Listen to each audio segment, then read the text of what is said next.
No, so hold on. Yeah, no, hold on. So hold on. No, so hold on. So a couple things. So let's unpack that. Because I think a lot of times when people think about the conversation of nutrition, right, is I've got to eat this way and I can never change the way I do things. Number one, that's an extreme way of looking at it, right? What you're trying to avoid is that slippery slope. I am not a big fan of, because I've had these, cheat meals or cheat days. Okay, I'm not a fan of that mindset. Because, and I'll tell you a story. A buddy of mine, and we were training together, and this was my bodybuilding days. We had a cheat day. We started at Krispy Kreme.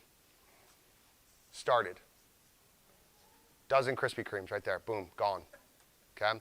Next place, Dunkin' Donuts.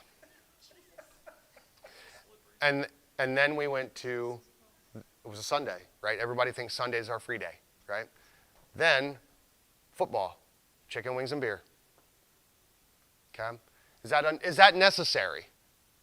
No. Do you know why we thought it was okay? Because it was a cheat day. You know how bad I felt for the next 48 hours? Do you get what I'm saying? So, I don't want you to think of it as like, I'm going to have a cheat day. Just make good choices. If you deviate, it's okay. If you take a day off from the gym, it's okay, right? It's the longevity of this. It's better life choices, lifestyle decisions. Everyone loves to hear that phrase. This is a lifestyle, right? I want to shoot myself for saying that so many times in my life. It's a lifestyle, okay? But it's true. If you want to go and drink beer and eat chicken wings, fine. Put that shit down for the first 4 weeks, because I just want you to understand what it looks like. It's okay. It's all right. If you wake up the next day and you just get back on track, right? I think the problem with a lot of people is like, man, I ate like crap yesterday because I can't eat good the rest of the week, and then we just go downhill, right? It's the same idea. Well, I'll start Monday. Well, if we missed Monday, oh, fuck it. Well, I guess we'll have to wait till next Monday. We're all guilty of that, right? And so why I go into this kind of long conversation around cheat days, number one, don't think of it as a cheat day. This is how I'm deciding to eat today. And that's okay. It is, right? Because I try to explain to people, like, it's more about making healthy choices in the long term than it is beating yourself up for having pizza because you're at a party and your kids are having pizza. Eat the fucking pizza. It's not a big deal. Just don't eat pizza every day. Right? Don't drink beer every day.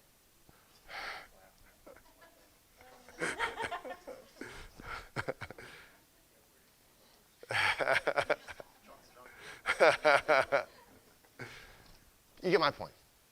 Try to stick to this as much as you can, but don't beat yourself up if and when you choose to not do that.